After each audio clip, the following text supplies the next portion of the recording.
जादुई शेर घर और शेरनी के दो बेटे। एक बहुत ही खूबसूरत जंगल में एक बड़ी ही प्यारी शेरनी रहती थी। वह देखने में बहुत ही प्यारी थी और साथ ही साथ वो माँ भी बनने वाली थी, इसीलिए वो और भी प्यारी लग रही थी। आखिर वो दिन भी आ ही जाता है जब शेरनी दो बहुत ही खूबसूरत बच्चों को जन्म देती है। शेरनी का एक बेटा कुछ ज्यादा ही खूबसूरत होता है और दूसरा बेटा इतना खूबसूरत नहीं था, लेकिन उसके पास बहुत सी शक्तियां थी जिनकी इस्तेमाल से वो कुछ भी कर सकता था। शेरनी अपने एक बेटे का नाम हीरा और दूसरे का नाम मोती रखती है। शेरनी अपने इतने खूबसूरत बच्चों को पाकर बहुत खुश थी, लेकिन वो ये नहीं जानती थी कि उसके ये बेटे उसकी नैया पार लगाने की बजाय डुबा ही देंगे। जंगल के जानवर शेरनी की माँ बनने की खबर सुनकर शेरनी के बेटों से मिलने आते हैं और सभी जानवर मोती से ज्यादा प्यार करते हैं, क्योंकि मोती दिखने में कुछ ज्यादा ही खूबसूरत था और मोती अपने से ज्यादा प्यार मिलने के कारण बहुत ही घमंड करने लगा था। वो अपने घमंड में अपनी माँ को भी कुछ नहीं समझता था और बस अपनी ही बनावट में रहता था और अपने घमंड में चूर होकर जानवरों को भी बहुत परेशान करने लगा था। और वही हीरा बेचारा बहुत ही सुलझा हुआ था। वो कभी भी किसी भी जानवर को परेशान नहीं करता था, उल्टा वो सभी जानवरों की मदद करता था और हमेशा ही अपनी माँ की भी इज्जत करता था। कुछ दिन बीतते हैं। अब शेरनी के दोनों बेटे गबरू जवान हो गए थे। हीरा तो अपने नाम के जैसे ही हीरा ही था, वो कभी कुछ गलत नहीं किया करता था। और वही मोती ने तो जंगल में आतंक मचाया हुआ था। वो जो भी जानवर उसके सामने आता उससे ही मार डालता था और बिना उसका मांस खाए ही उसे ऐसे ही छोड़कर वहाँ से चला जाता था। सभी जानवर परेशान थे कि आखिर ऐसा कौन कर रहा है जो कि जंगल के जानवरों को ऐसे मार रहा है। इसी सिलसिले में सभी जानवर एक मीटिंग करते हैं जिसमें जंगल के कुछ जानवर इकट्ठा होते हैं। एक भालू सभी जानवरों से बोलता है, अरे भाइयों, ये क्या हो रहा है? हमारे जंगल में किसने ये आफत मचाई हुई है? भाइयों, मुझे लगता है कि ये सब वो शेरनी का बेटा हीरा कर रहा है, क्योंकि उसके पास तो शक्तियाँ भी है। वो अपनी शक्तियों से कुछ भी कर सकता है। और अब तुम मोती को ही देख लो, वो कैसे जंगल के जानवरों से मिलजुल कर रहता है और वो हीरा तो किसी से बात करना भी पसंद नहीं करता। हाँ, बकरी बहन, शायद तुम सही कह रही हो।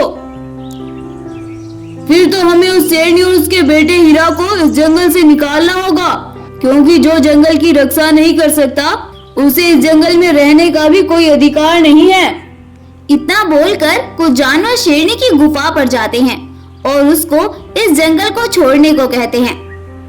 शेरनी इतना कुछ सफाई देती एक बकरी शेरनी से बोलती है, शेरनी बहन, हमें तुमसे कोई सफाई नहीं चाहिए। तुम दोनों माँ बेटे बस इस जंगल को छोड़कर निकलो। मोती को हम नहीं कहते कि वो इस जंगल को छोड़कर जाए, क्योंकि वो तो बहुत ही अच्छा है। मोती अपनी तारीफ सुनने के बाद बोलता है, अरे मैं क्यों अपने जंगल को छोड़कर जाऊं? जिनको तुमने बोला है वही जाए। शेरनी अपने बेटे को ऐसा कहते देख चुपचाप हीरा को लेकर वहाँ से चली जाती है और मोती जानवरों को ऐसे करते देख बहुत खुश होता है। अगली सुबह होती है। फिर से जंगल के जानवर इतने ही जानवरों का शिकार हुआ देखते हैं। इतने सारे जानवरों को मरा हुआ देखकर वो और भी ज्यादा परेशान हो जाते हैं और वो सोचते हैं कि हमने तो उस हीरा को भी इस जंगल से निकाल दिया है जो ये सब कर रहा था, लेकिन अब ये कौन कर रहा है? ये सब देखकर सभी जानवर बेचारे अफसोस के साथ वहाँ से चले जाते हैं, लेकिन वो अब अपने जंगल के लिए बहुत परेशान थे। उन्हें समझ नहीं आ रहा था कि ऐसा कौन कर रहा है। वो सभी एक जगह खड़े होकर सोचने लगते हैं और अफसोस करने लगते हैं कि तभी उनके सामने अचानक से एक रोशनी होती है और उस रोशनी में से एक जादुई शेर घर प्रकट होता है। उस शेर घर को देखकर पहले तो वो सभी डर जाते हैं, लेकिन तभी उस शेर घर के अंदर से आवाज आती है, घबराओ नहीं, मैं तुम्हें यहाँ नुकसान पहुँचाने नहीं बल्कि तुम्हें सच्चाई बताने आया हूँ। कैसी सच्चाई सकते हो वाले महाराज? वो जिस शेरनी के बेटे को तुम कसूरवार समझ रहे हो वही कातिल है, और हीरा बेटा वो तो बहुत ही नेक बच्चा है, और वह मोती ही तुम्हारे जंगल के जानवरों को मार रहा है और तुम्हारे सामने अच्छा बनने का नाटक कर रहा है। इतना बोलकर वह गोल्डन हाउस वहाँ से गायब हो जाता है और वो सभी जानवर अपने किए पर बहुत अफसोस करते हैं।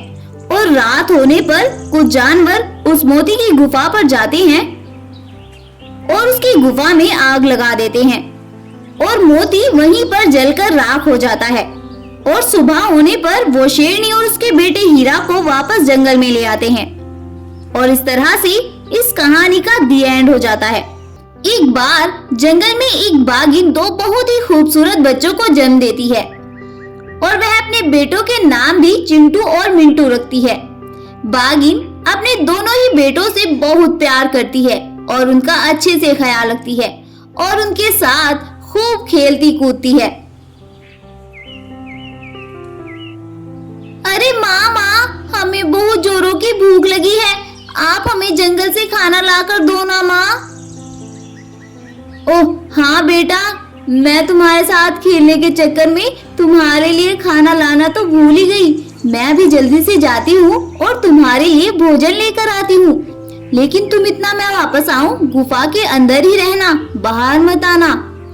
ऐसा बोलकर बाघिन अपने बेटों के लिए खाना लेने जंगल में चली जाती है और बाघिन के दोनों बेटे गुफा में आराम करने लगते हैं। उधर शेरनी को शिकार ढूंढते ढूंढते देर हो जाती है। तभी उस पर जंगल का एक बड़ा ही खतरनाक शेर पीछे से हमला कर देता है और उसे मार डालता है और मजे मजे करके खाने लगता है। उसे ये सब करता हुआ दूर खड़ा एक भालू देख लेता है, लेकिन वो तो कुछ भी नहीं कर सकता था क्योंकि उस खतरनाक शेर के पास बहुत सी जादुई शक्तियां भी थी जिनसे वो किसी भी बड़े से बड़े जानवर का मुकाबला आसानी से कर सकता था। भालू तो फिर भी एक पिद्दी सा जानवर था, इसीलिए वह बेचारा चुपचाप वहाँ से चला जाता है। उधर शेरनी के बेटे अपनी माँ के आने का बेसब्री से इंतजार कर रहे थे, लेकिन शेरनी तो अब तक घर वापस ही नहीं आई थी। सुबह होती है और शेरनी का एक बेटा अपने भाई से बोलता है, अरे भाई, माँ तो जाने कहाँ चली गई, अब तक भी माँ वापस ही नहीं आई है। हाँ भाई, तुम सही कह रहे हो, अब तो मुझे टेंशन होने लगी है। चलो हम जंगल में जाकर माँ को ढूंढते हैं। ऐसा बोलकर वो दोनों भाई जंगल में निकल जाते हैं और अपनी माँ को तलाश करने लगते हैं। कुछ देर ढूंढने के बाद भी उन्हें उनकी माँ मिलती ही नहीं है और वे बेचारे एक पेड़ के नीचे खड़े होकर रोने लगते हैं। इतने खूबसूरत बच्चों को रोता देख कुछ जानवर उनके पास आते हैं और उनके रोने की वजह पूछते हैं।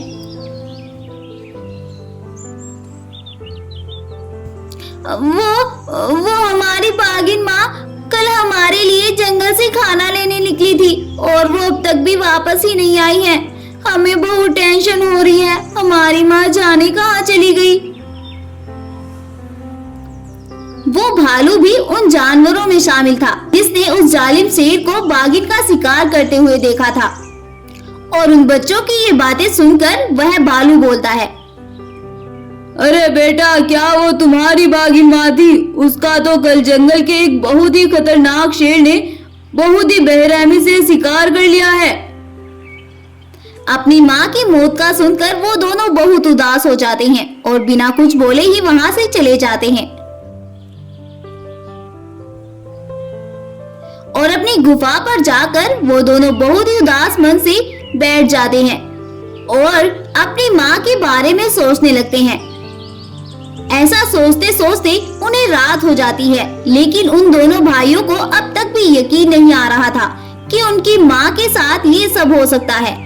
उन बेचारों का तो रो रो कर बुरा हाल था। भाई, अब हमारा क्या होगा? हम अब क्या करेंगे करेंगे भाई?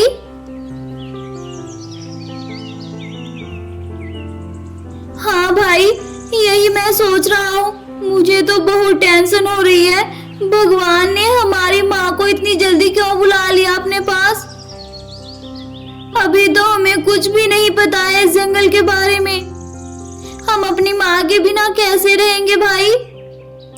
वो दोनों भाई ऐसा बोलकर गुमसुम हो जाते हैं। कुछ देर बाद उनकी गुफा के बाहर एक रोशनी होती है और उस रोशनी में से एक जादुई दरवाजा प्रकट होता है और उसके अंदर से एक बाघिन बाहर आती है और वह उन बच्चों से बोलती है, बेटा तुम्हें घबराने की कोई जरूरत नहीं है। मैं तुम्हारी माँ हूँ बेटा। मैं इस दुनिया से चली गई तो क्या हुआ? मुझे तुम्हारी फिक्र तो हर दम सताती है बेटा। तुम्हें भूख लगी होगी ना? चलो मैं तुम्हें खाना देती हूँ। हाँ माँ, हमें बहुत भूख लगी है। इतना सुनकर वह बाघिन अपनी शक्तियों से उन्हें कुछ खाना देती है।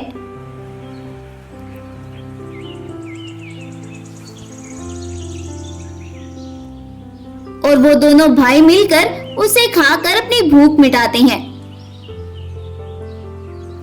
बेटा अब तुम्हें घबराने की कोई जरूरत नहीं है। मैं रोज रात को इसी तरह तुम्हारे पास आऊंगी और तुम्हें घबराने की बिल्कुल भी जरूरत नहीं है। इतना बोलकर वो बाघिन वापस उस दरवाजे के अंदर चली जाती है और वो दरवाजा फिर से वहां से गायब हो जाता है।